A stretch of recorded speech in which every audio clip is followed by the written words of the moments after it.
नमस्कार दोस्तों, स्वागत है अपने YouTube channel success by AD sir and team में। दोस्तों, आज से हम लोग देखने वाले हैं यूपीएसआई के लिए। दोस्तों, यूपीएसआई में दोस्तों अगर देखा जाए, इसके सेगमेंट की बात करें तो यूपीएसआई में जो है दोस्तों सिलेबस में दिया है भारतीय संविधान और मूल विधि। तो दोस्तों, भारतीय संविधान से अब तक के एवरेज की बात करें तो 12 से 14 क्वेश्चन निकल कर आते हैं। दोस्तों, अब तक के प्रीवियस ईयर्स प्रश्नों के एनालिसिस के बाद दोस्तों पता चलता है कि 12 से 14 क्वेश्चन, और जो है मूल विधि से दोस्तों क्वेश्चन की बात करें तो जो है 7 से 10 क्वेश्चन। दोस्तों, मूल विधि से कितने क्वेश्चन? 7 से 10 क्वेश्चन अब तक जो है पूछे गए हैं। तो दोस्तों, आज से हम लोग जो है मूल विधि पर मॉक टेस्ट देने का प्रयास करेंगे। दोस्तों, मूल विधि से संबंधित जितने भी महत्वपूर्ण प्रश्न हैं दोस्तों, उन पर जो है आज से हम लोग डिस्कस करेंगे। दोस्तों, ठीक है दोस्तों, तो तैयार हो जाइए दोस्तों, और हर प्रश्न का कमेंट बॉक्स में आंसर देने का प्रयास करिएगा दोस्तों। और जो है दोस्तों जो है आपको भी प्रश्न का आंसर यहाँ पर भी बताया जाएगा, और न केवल आंसर ही बताया जाएगा बल्कि इसके साथ आपको ब्रीफ एनालिसिस भी दी जाएगी दोस्तों उस प्रश्न से संबंधित। तो दोस्तों, आपकी स्क्रीन पर जो है प्रश्न दिख गया होगा। बताइएगा दोस्तों, भारतीय दंड संहिता प्रवृत्त हुई थी, यानी भारतीय दंड संहिता लागू हुई थी। ऑप्शन है दोस्तों आपके सामने 6 अक्टूबर 1860 से, 6 दिसंबर 1860 से, 1 जनवरी 1861 से और 1 जनवरी 1862 से। तो दोस्तों, इसका प्रश्न का जवाब जो है आप कमेंट बॉक्स में देने का प्रयास करिए, लेकिन आपको आंसर बता दिया जाए दोस्तों, तो आपका आंसर है 1 जनवरी जो है 1862।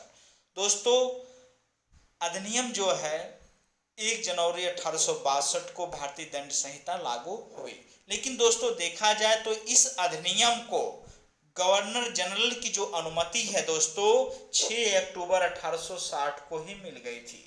इस अधिनियम को जो है गवर्नर जनरल की दोस्तों अनुमति जो है 6 अक्टूबर 1860 को ही मिल गई थी। लेकिन भारतीय दंड संहिता जो है 1 जनवरी 1862 में भारत में लागू हुई। ठीक है दोस्तों, लेकिन 1860 में दोस्तों सबसे पहले जो है अमेरिका में लागू हुई। कहाँ दोस्तों?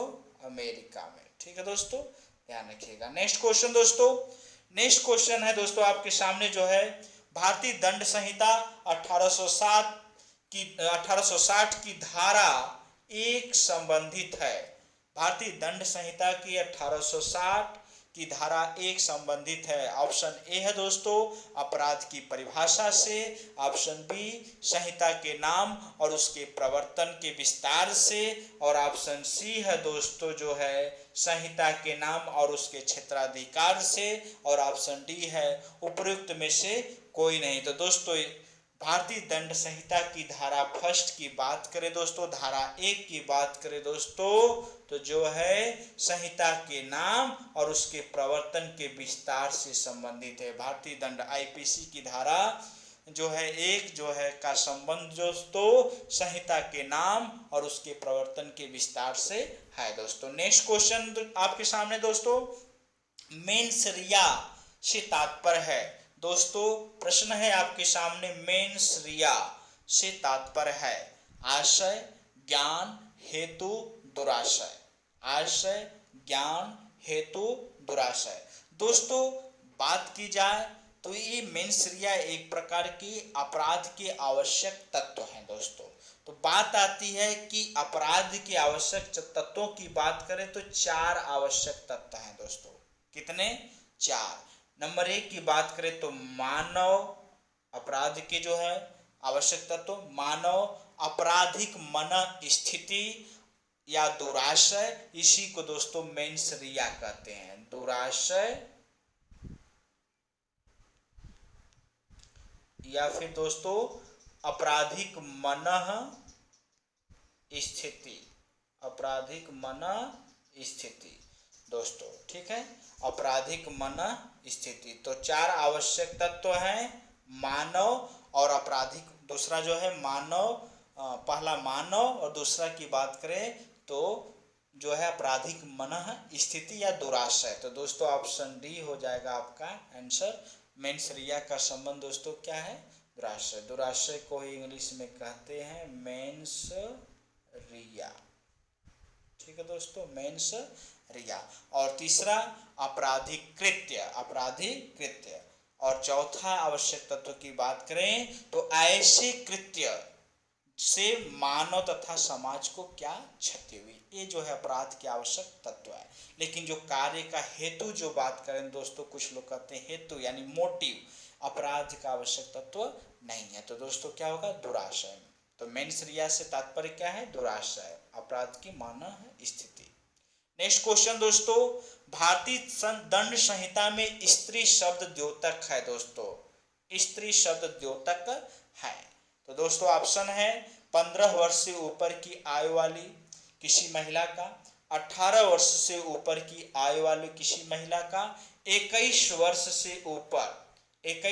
से ऊपर की आयु वाली किसी महिला का, या फिर जन्मजात बालिका सहित किसी भी आयु की महिला का। तो दोस्तों आपको बता दूं कि जो है भारतीय दंड संहिता में जो स्त्री शब्द की द्योतक की बात करें दोस्तों, तो स्त्री शब्द की बात करते हैं तो धारा जो है 10 के अनुसार, धारा भारतीय दंड संहिता की धारा 10 के अनुसार स्त्री जो है शब्द किसी भी आयु की मानव नारी का द्योतक नहीं है। उसमें एक आयु को डिफाइन नहीं किया गया दोस्तों, जन्मजात बालिका सहित किसी भी आयु की महिला जो है स्त्री शब्द की द्योतक है। धारा 10 के अनुसार, भारतीय दंड संहिता की धारा 10 के अनुसार जन्मजात जो है, चाहे वह जन्मजात बालिका हो या फिर किसी भी आयु की महिला हो, वह स्त्री शब्द की द्योतक है। ठीक है दोस्तों, तो ध्यान रखिएगा दोस्तों। नेक्स्ट क्वेश्चन दोस्तों आपके सामने जो है,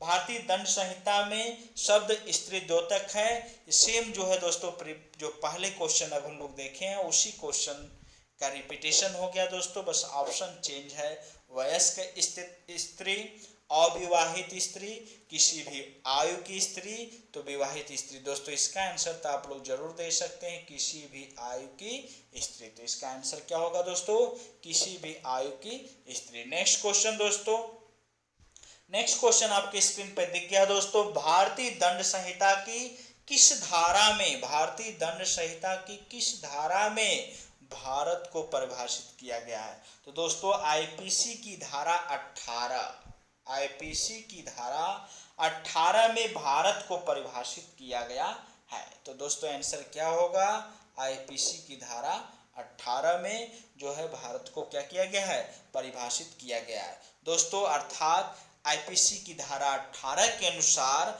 भारत से जम्मू एंड कश्मीर राज्य को सिवाय यानी छोड़कर भारत का समस्त राज्य क्षेत्र आता है। तो भारत को परिभाषित की बात करें दोस्तों, तो भारतीय दंड संहिता, भारतीय आईपीसी इंडियन पेनल कोड की धारा 18 में भारत को परिभाषित किया गया, और इसमें दोस्तों जम्मू एंड कश्मीर को जो है छोड़कर परिभाषित किया गया। ठीक है दोस्तों। नेक्स्ट क्वेश्चन दोस्तों आपके स्क्रीन पर दिख गया होगा, सामान्य आशय से संबंधित प्रावधान आईपीसी की किस धारा में दिए गए हैं। सामान्य आशय से संबंधित प्रावधान आईपीसी की किस धारा में दिए गए हैं दोस्तों, सामान्य आशय से संबंधित प्रावधान आईपीसी की किस धारा में। तो दोस्तों अगर बात की जाए, ऑप्शन फर्स्ट है धारा 34, ऑप्शन बी है धारा 149, और ऑप्शन सी है धारा 297, और ऑप्शन डी है धारा 316। तो दोस्तों यहाँ पे देखते हैं, चर्चा करते हैं। तो आईपीसी की धारा 34 का आशय है सामान्य आशय से, सामान्य आशय। तो दोस्तों आपको आंसर मिल गया, सामान्य आशय। आंसर क्या होगा, आईपीसी की धारा 34। 149 की बात करें तो दोस्तों सामान्य उद्देश्य से है, सामान्य उद्देश्य। ठीक है दोस्तों।